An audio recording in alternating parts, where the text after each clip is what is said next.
What's going on, everybody? This is DerekJ Speaks, and today we are here to talk about WWE Bad Blood 2024, live from Atlanta, Georgia, at the State Farm Arena. The show went off the air with a huge tag team match with two of the biggest, if not the two biggest, stars in WWE today teaming up, with the WWE Champion Cody Rhodes teaming up with Roman Reigns to take on Solo Sikoa and Jacob Fatu in a match that was immediately overshadowed by the very end of the show, which saw an appearance of the final boss, The Rock, who honestly had what was probably the easiest payday of his life, where they hit his music, he comes out, gets the biggest pop of the entire night, and then leaves. So, good on him. As for the rest of us, well, he was there. But, yeah, an easy night for The Rock. It's good to be the final boss. But as for the match itself, the tag team match that they decided to end the show with, it was a fine tag team match. It was exactly what you would have expected.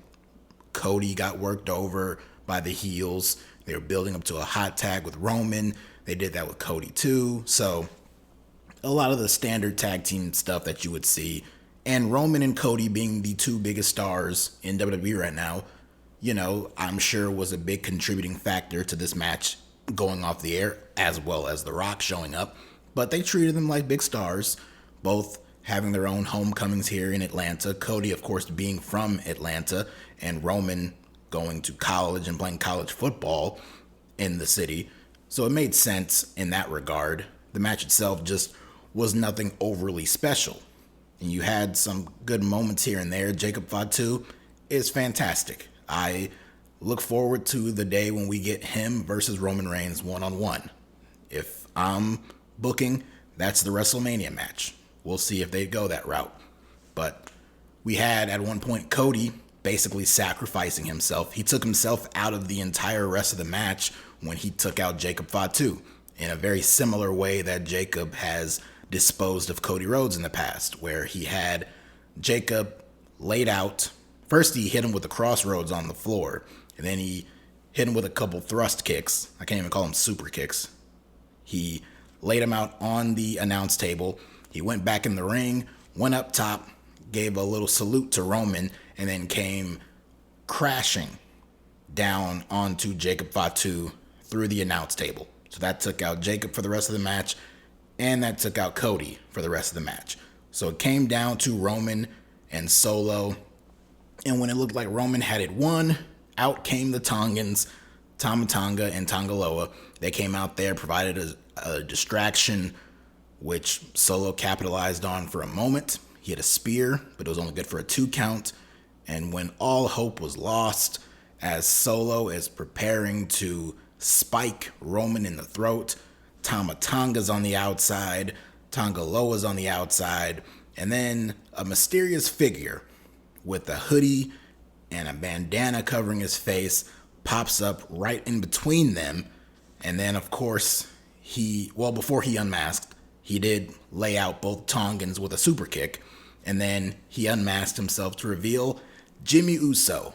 At long last, Jimmy Uso finally returns to WWE television. He is back, and he provided the assist here.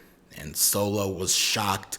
He looked like he saw a ghost, and then he turned around and he ate a spear from Roman Reigns, who picked up the win.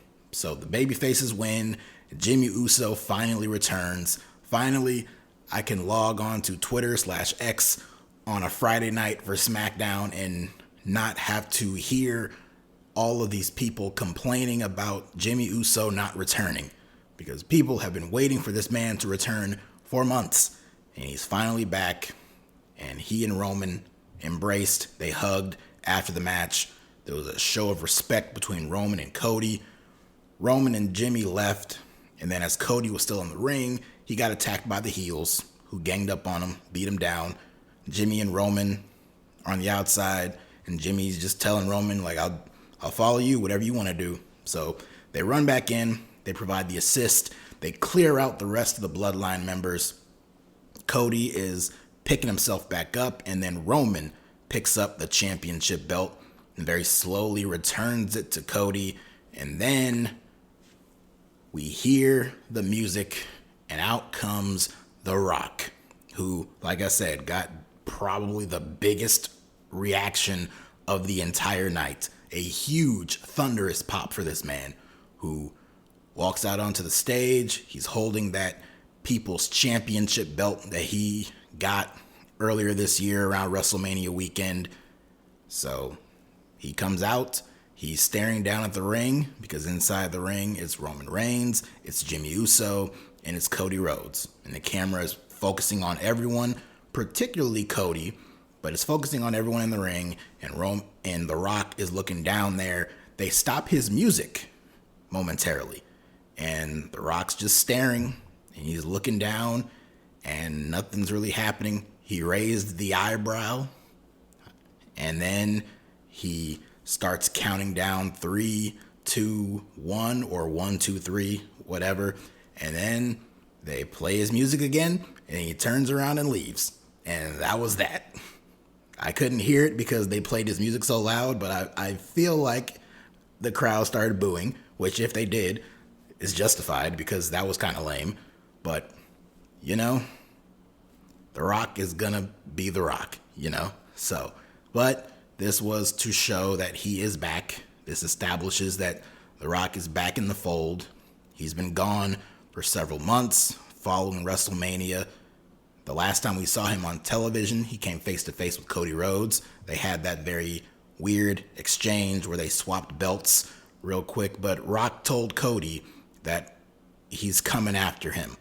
So for him, that being The Rock, to show up here, he sees Cody there, and then he also sees his cousin, the man who he teamed up with at WrestleMania, victoriously at WrestleMania this year, standing shoulder to shoulder with Cody Rhodes here in the ring. That's clearly a story that will start and is going to play out on television. Not week to week, of course, because I think it's foolish to expect The Rock is going to appear on SmackDown this upcoming week, but you never know. But I think it would be very much a surprise for him to do that. But this establishes here that The Rock, whatever his next big match is, it's going to be with one of those two. Of course, I'm excluding Jimmy Uso. Jimmy Uso, no. But The Rock and Cody Rhodes, Rock and Roman, these are two big matches that are in the pipeline that are going to happen at some point in the future.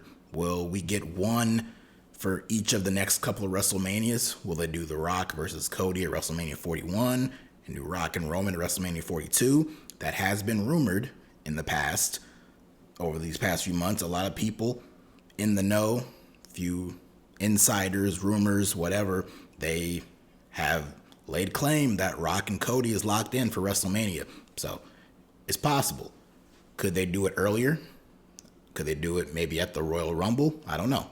But clearly the direction is Rock going up against one of, if not both of these men individually. And what about his status with the Bloodline? We don't know that either. I thought here what The Rock was going to do was set up that the rest of the Bloodline, he was aligned with them, and they were going to do that angle here. But they did not do that. They left you with questions. They left you guessing and wondering what the next step is with this story. So that's how Triple H does it, with the cliffhangers and all that. In the moment, in the immediate moment, in the immediate aftermath, it can come off a little lame, but in the grand scheme of things, this is just the first part of a very long story. So we'll see how it plays out. But ultimately, all of this, with the tag team match, Jimmy Uso's return, The Rock coming out and doing nothing, essentially, all of this to say nothing here happened that justified this match closing the show, when the real main event and the real match that should have closed this show out was actually the match that opened the PLE, which was CM Punk and Drew McIntyre blowing off their year-long rivalry in a Hell in a Cell match that brought glory back to the Hell in a Cell stipulation that wasn't completely lost. We've had some really good Hell in a Cell matches over the past couple of years. Remember, Edge and Seth Rollins had a really good one. Of course, Cody and Seth, their Hell in a Cell match is the stuff of legend, and it's very difficult to sit through now. Even at the time it was too. But we've had a couple of good ones, but for the most part, after years of it being just a throwaway random pay-per-view, a lot of the luster and the mystique and the importance of that stipulation died out. So on this show, CM Punk and Drew McIntyre did a lot to restore a lot of that glory. And it's not just because both men bled. That's part of it. But it's not just because of that. It's because this felt like a war. The way they built this matchup, like this is a brutal, intense matchup, and this is the only way that we can end this feud. And if our careers are in jeopardy and they come to an end after this, then so be it. All that stuff. And then for the match to take place the way it did, with the amount of brutality, with the weapons and the destruction and the mayhem, all of that, it justified this being Hell in a Cell match. It made the fact that this was a Hell in a Cell match mean something. It's like, this is what it's supposed to be. You have a feud like this, as personal, as intense as their feud has been this past year. If you're going to finish it, you got to finish it in a match like this. And this is the kind of match that you want to see be the end result of a feud like this. So I thought all of those ingredients mixed together for something magical here. And like I said, both men did bleed.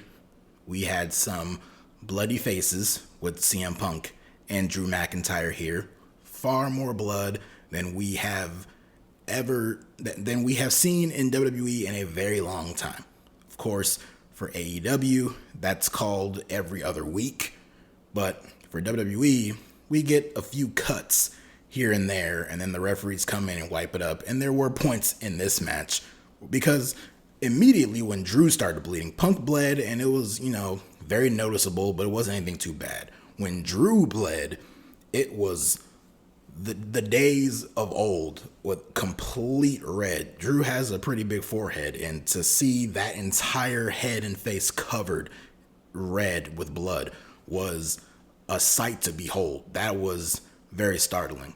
And there was different points where the referee was coming over to try to wipe the blood from his face and eyes, and the crowd would boo. And then Drew would toss him away or toss the towel away and all that kind of stuff, which got cheers. So by the end of it, of course, they did wipe him off, so he wasn't bleeding as badly. But still, the fact that it was there in the way that it was made this come off really good. But these two, they had a great match here. A lot of weapons, the tables, chairs. These two tried to impale each other at one point with the tables. So you had some really good stuff. And of course, they hit their finishers, the Claymore. We got the GTS at different points. There was a wrench from a toolbox used. In fact, it was the toolbox that CM Punk used is what opened up McIntyre in the first place. At one point, McIntyre suplexed Punk off of the apron down onto the floor through a table, probably one of the biggest high spots of the entire match. Another one was when McIntyre got these heavy ass steel steps into the ring and hit Punk with a white noise onto the steps, which was very brutal. At one point, Punk got McIntyre on his knees and he was charging in to hit him with a wrench, but then McIntyre hit him with a low blow. And so he goes out, he goes underneath the ring and he pulls out a black bag. And of course you're thinking, oh boy, is he gonna pull out some thumbtacks? Are we getting glass? What's in here? And with Punk now on his knees, McIntyre comes over and dumps the bag out onto Punk's head, and it is just a sea of plastic beads that would go to a bracelet, obviously. So just very much insult to injury type stuff here. And so McIntyre backs up. He goes charging in to hit a Claymore, but Punk sidesteps him. And in doing so, there was a set of steel steps laid out in the corner, and McIntyre falls back first right on the edge of these steel steps. Absolutely brutal looking spot. That was one of the main spots in the entire match that I audibly gasped and winced at watching because, ooh, that looked rough. But of course, this was closer to the finish. So Punk gets a steel chain, he wraps it around his knee, he goes back over to McIntyre, shoves some of the beads that were laid out right into McIntyre's mouth, gets him up on his shoulders, hits him with one final GTS, and gets the win. What a match. My words don't even do it justice. I didn't say every single thing that happened in this match. This was fantastic. If you're listening to this, I'm going to assume you watched it, but if you did not, please go out of your way to watch this match. If there is one thing from this show that is definitely worth rewatching, it is this match. This was fantastic. And both men were feeling the effects of it. As CM Punk was leaving the ring, he collapsed, and referees and officials had to come out. They were giving him oxygen and all that. He eventually did leave on his own power. McIntyre, he was up and he was walking around the ring, but he looked visibly frustrated and disappointed in himself. This was great. I can't say enough how fantastic this was. This was an incredible match. This has been the best feud of the entire year in WWE and probably in all of wrestling. This was the best match that these three have had. This was their third match after the SummerSlam match and the Bash in Berlin match. Easily the best of the three. Each match got better as this feud progressed, and this was definitely hands down the best. One of the best matches of the entire year, and it may be due to recency bias here, given that the show just went off the air, but I will say right now, this was one of the best Hell in a Cell matches I've ever seen. I don't know how highly it ranks, but it's definitely one of them. So, fantastic stuff here. I can't give enough praise to both men. Where do they go from here? The obvious route for CM Punk would be eventually challenging for the World Heavyweight Championship. So I suspect he'll get a shot at that title at some point in the future, maybe at Survivor Series, maybe at Saturday night's main event in December. I don't know, but I could see him getting a future shot at Gunther and the world title. Drew McIntyre, you either take him off TV for a little bit to sell the injury and sell the loss, or an idea that I prefer would be thinking that there's no way, even if this is the end, which they have said that this is the end of their story, there's no way you can logically think that these two men can properly coexist on the same show. Think of the idea of CM Punk going after the World Heavyweight Championship on the same show as Drew McIntyre, a man who has been obsessed with that title all year. I can't see that happening. So I throw this idea out there. What if they can trade Drew McIntyre over to SmackDown, a show that desperately needs heels and desperately needs some big stars at the top of the card? So Drew McIntyre being sent over to SmackDown in exchange for someone like AJ Styles, who just returned to SmackDown and is now doing some kind of injury angle on the show. Either AJ or some big name of value on that show, trade them over to Raw. We don't get enough trades on TV, so I think that would be pretty cool. But that is what I would prefer to see them do. Will they actually do it? I don't know. Like I said, another idea would be to just take Drew off of television for a little bit and give him a break. But yeah, as for this show, this match was great. So this match, fantastic. Opened the show, great. The main event, the tag team match, fine. Cool moment seeing Jimmy Uso return. It was cool to see The Rock, even though he did absolutely nothing. But that was a big moment. It is funny that CM Punk, once again, loses his main event spot or any aspirations of headlining a show because of The Rock. It is funny. But those two things started and ended the show.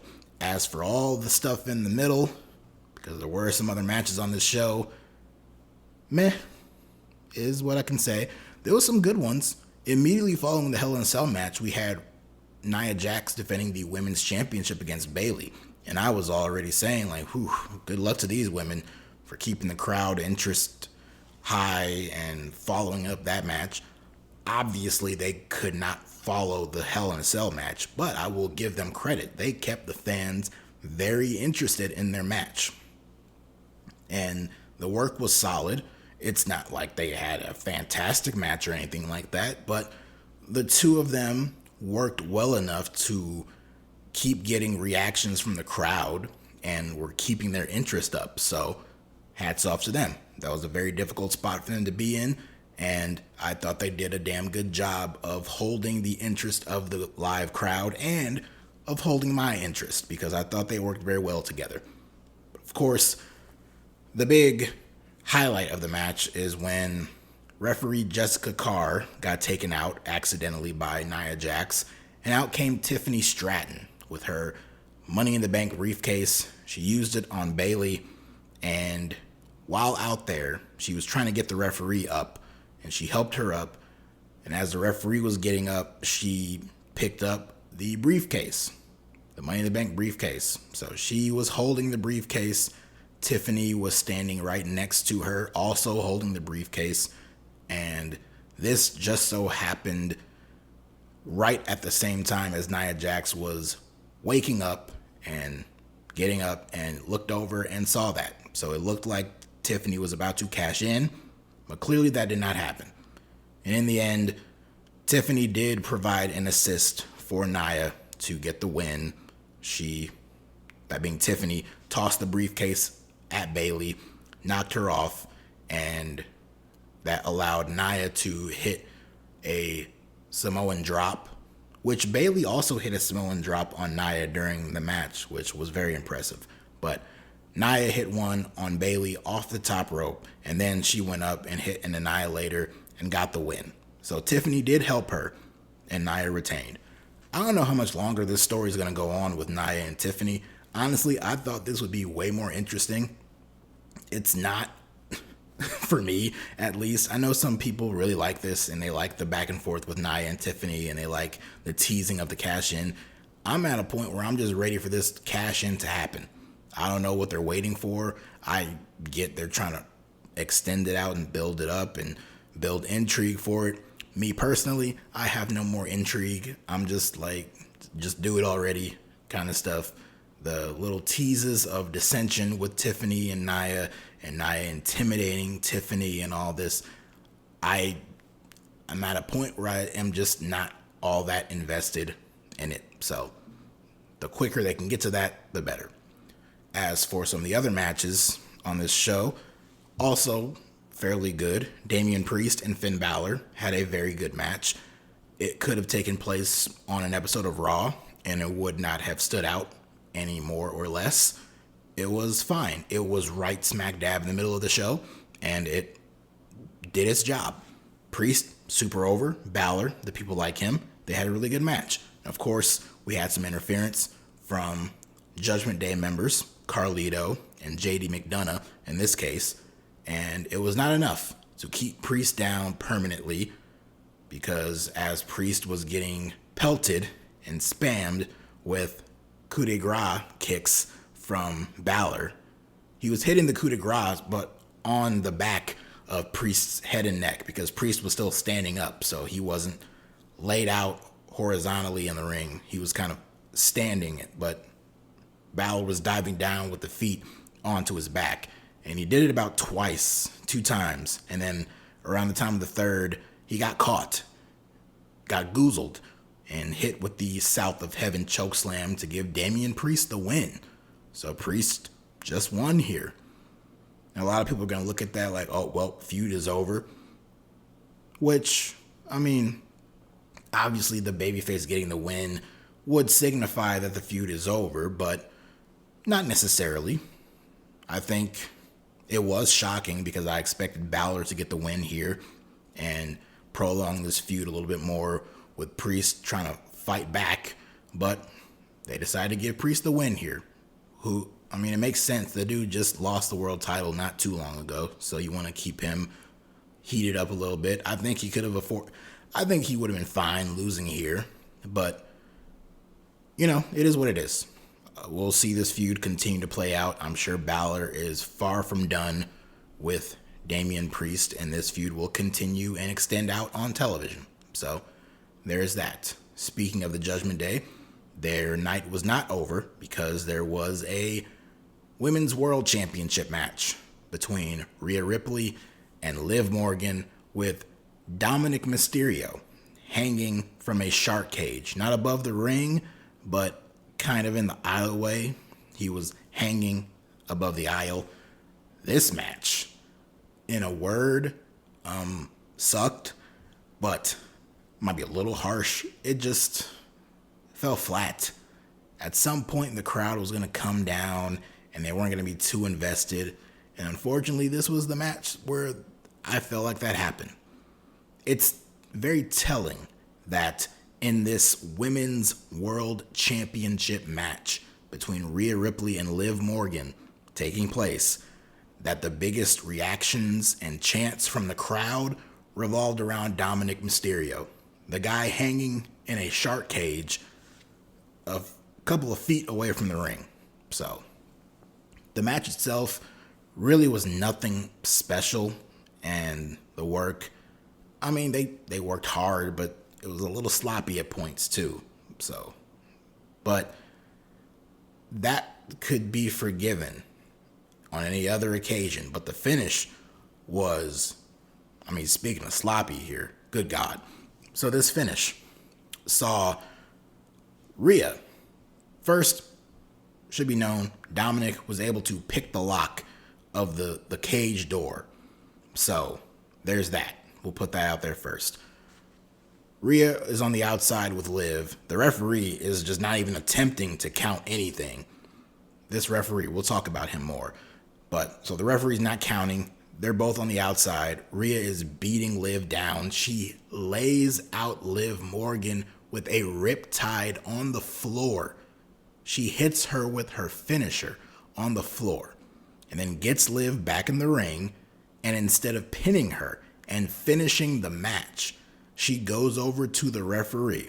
And they've been doing this gimmick with the referees having the referee camera on their head. And so we can see it from that angle. Rhea is telling the referee, because at this point, Dominic, who is still in the cage and the door is open, he falls out of the door and is hanging from the cage by his foot with a chain. So a chain somehow got wrapped around his foot and he's hanging from this cage. So Rhea goes to the referee and tells him that she has some unfinished business to go take care of. And she's going to leave the ring and go take care of this unfinished business. And he tells her, okay, sounds good, is basically what he said to her. Liv is laying right there. Rhea just hit Liv with her finisher on the floor and put her back in the ring. Dom is hanging from a cage. There is nothing, literally nothing, stopping Rhea from pinning Liv right now, winning the championship, and then going out there to beat up Dom the way that she ended up doing anyway. He was hanging there. He wasn't going to go anywhere. They established that he's afraid of heights anyway, so it's not like he's going to be in a rush to go anywhere. Stupid. Very stupid. This poor Rhea Ripley is not immune to dumb babyface energy on this show. It happens to everyone.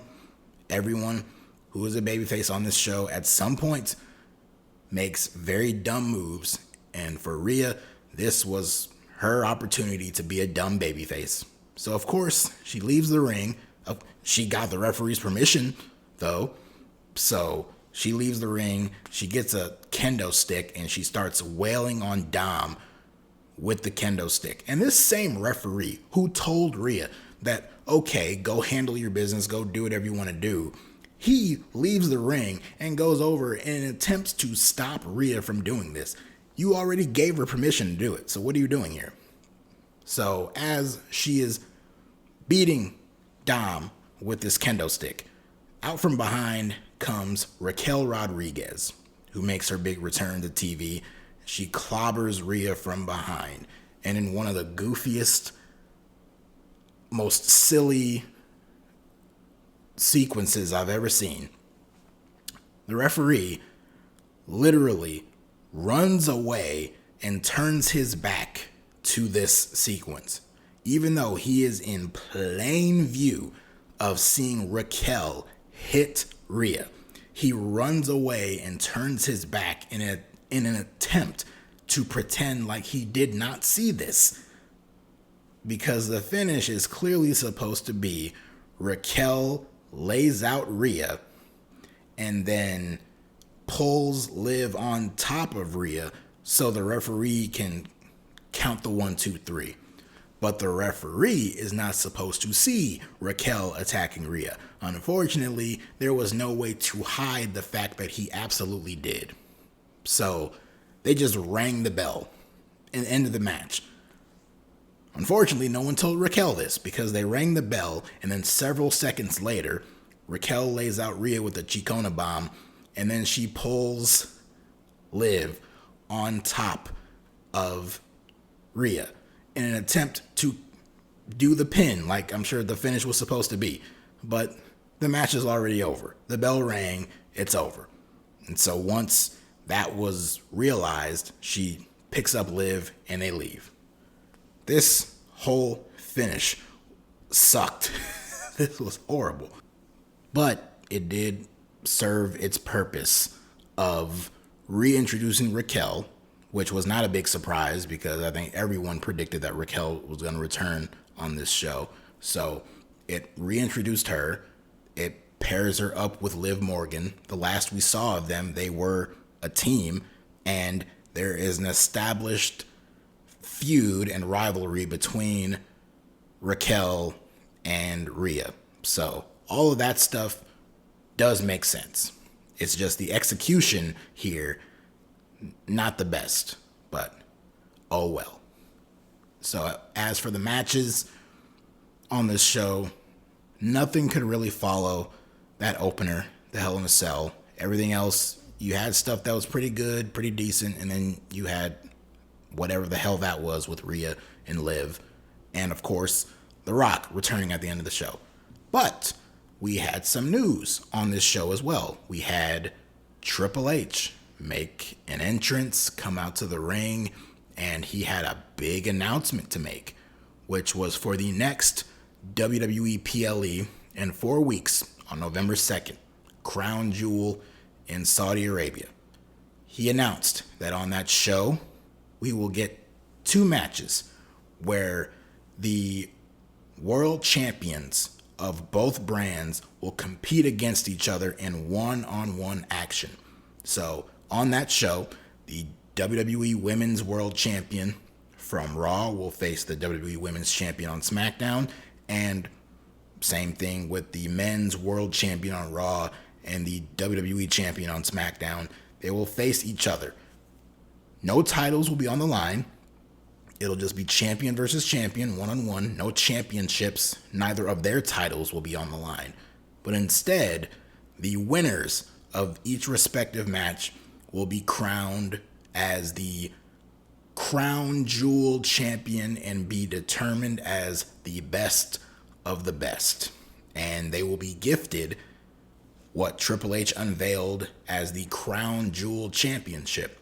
This big, gaudy looking title. I forgot how many carats he said. It's very gold. It looked very pricey, and that was that. So out came Gunther, the current world champion. He came out, he was talking some heel shit. He pointed out Goldberg in the crowd. Goldberg, Bill Goldberg, that is, who was in the front row with his son and wife. He was talking about Goldberg. He referenced the joke Gunther did that he made at Bret Hart's expense on Raw several weeks ago. And he did so here by saying that Goldberg, when I told Bret that you, that being Goldberg, are my favorite wrestler, I was just lying. And he called Goldberg a one-trick pony. And then he looked at his son, Gage, sitting next to him, and told him that I hope your father is a better father than he is a wrestler. And of course, this pissed off Goldberg. He gets up, he hops the barricade. He's trying to go over at Gunther, but referees, security, and all that, they come out to stop him. Meanwhile, Sami Zayn, out from the crowd, he attacks Gunther. These two have a world championship match on Raw this upcoming Monday. So that adds a little heat on that. And then once they were gone, Triple H in the ring with Goldberg holds up his arm, crowd pops for him, chants his name, all that stuff. You know, if this was several years ago, this segment would have ended with Goldberg spearing Gunther and giving him the jackhammer. So we have come a long way. But even still, that little part, fine. As for Triple H's announcement, very underwhelming. Gotta be honest with you. The idea of doing champion versus champion, not once but twice on the same show, in a scenario where no titles are going to be on the line, so one champion is going to lose to another, probably not even clean, and in return, the winner will be gifted this big, very expensive, ugly ass championship belt. That means absolutely nothing. What does it mean? One, they're the best of the best. They're the best champion in the company. So what? What does that mean? So I thought this was a very underwhelming, flat announcement here. And now we know what Crown Jewel will be based around. And it's this. And that kind of sucks because it's pretty lame. And I hate to have that mentality because very likely we're going to get a Gunther Cody Rhodes match. This also means we might be getting Liv Morgan versus Nia Jax, which sounds uninteresting. But Cody versus Gunther could be a really cool match. It's a match that I would like to see at some point. It's unfortunate that it's going to happen where there's absolutely no stakes to it. So one man's going to beat the other and there's going to be no reason for it. But that match should be good. But yeah, this idea, a little lame to me. It's hard to get excited about champion versus champion where no championship is defended and a champion is going to have to lose. It's kind of lame to me. And we've seen this a bunch of times in the past where we get champion versus champion matches and they don't mean anything. Hell, for years at Survivor Series, they were doing that thing with the brand warfare stuff. This is essentially that again. I didn't like it then, don't like this here. But when they did that, we got some really good matches out of it. We got Brock Lesnar versus AJ Styles, Brock Lesnar versus Daniel Bryan. Now we're very likely going to get Gunther versus Cody Rhodes. So again, the match itself could be really good. The scenario and the context for it, a little flat and underwhelming to me. But nevertheless, that is what we can expect at Crown Jewel, and that will be the next time you hear me talking about a WWE PLE. Will be Crown Jewel. Before then, I will be talking about, very likely, talking about AEW Wrestle Dream. Or not. I don't know yet. The build-up for Wrestle Dream has been very lackluster on AEW's part, so I might talk about it, might not. We'll see at the time. But as far as this show, Bad Blood, thumbs kind of in the middle, slightly leaning more towards up. Honestly, outside of the first match, nothing else really was that special to me. But that Hell in a Cell match was so good, it damn near saved the show for me. But that is about it as far as that's concerned. If you like what you heard, like what you saw, hit that like button, subscribe. And as I look on social media, I now realize that there was an angle shot as the show went off the air. A pretty big angle, in fact, outside in the parking lot by Cody Rhodes, his big tour bus. Kevin Owens attacked Cody Rhodes in the parking lot outside his bus. There was some kind of confrontation between Cody and Kevin Owens, and Kevin Owens laid a pretty good beatdown. I'm looking at it now on my own Twitter/X, and Kevin Owens, this heel turn that has been teased for several weeks, ever since Bash in Berlin, it apparently has now happened, and it has happened on social media and not on the 3.5-hour pay-per-view that just aired. So, interesting move to do it this way and have it take place on social media after the show is over instead of it taking place on television. That's an interesting direction to go in, but I will say, again, it's not overly surprising. I'm shocked we didn't see it on the actual show, but it's not surprising. Kevin Owens, like I said, they've been building up and teasing a potential heel turn for Cody for several weeks, ever since heading into Bash in Berlin. The idea of, can Kevin Owens be trusted? Can Cody trust him in their matchup? So that was kind of the story there. And then coming out of it, it seemed like that was kind of over. But then once Cody agreed to team up with Roman Reigns, that changed things. And we never really got an idea of how Kevin Owens truly felt about the situation. He never was able to outright say anything on television. He was interrupted at different points. So we didn't know. And heading into the show, I was thinking that the only way that tag team match would close out the show would be because of a big turn angle like that involving Kevin Owens or Randy Orton or both or anything along those lines. So, color me shocked to look down and see that this is something that happened on after the show was over and it's on social media, which I'll give them this. It will definitely boost up their social media attention. So it keeps them hot on all their social media platforms over the next couple of weeks or days, I should say. So good on them for that. Again, a major angle like this, you would expect it to play out on television. So them going this route with it, and the way it looks, it's through security footage. So it's not even like the actual TV cameras picked it up. It was in a way where if no one was pointing a camera at it, you wouldn't have known. It was hidden footage, basically. It's security cam footage. So I like that angle of it. I like that aspect of it. They did something similar, kind of, last year when CM Punk returned at Survivor Series and Seth Rollins was at ringside throwing a fit. The video was circulating all week on social media, but it was only from fan cam footage. There was no official video of it on any of the WWE pages. So this is kind of a similar tactic they're taking. So not sure how to feel about it. Kind of good, kind of bad. But Kevin Owens is a heel now. So we will see that play out on TV. Obviously, there's going to be follow-up on SmackDown this upcoming week. What does Randy Orton have to say about this? So very interesting indeed.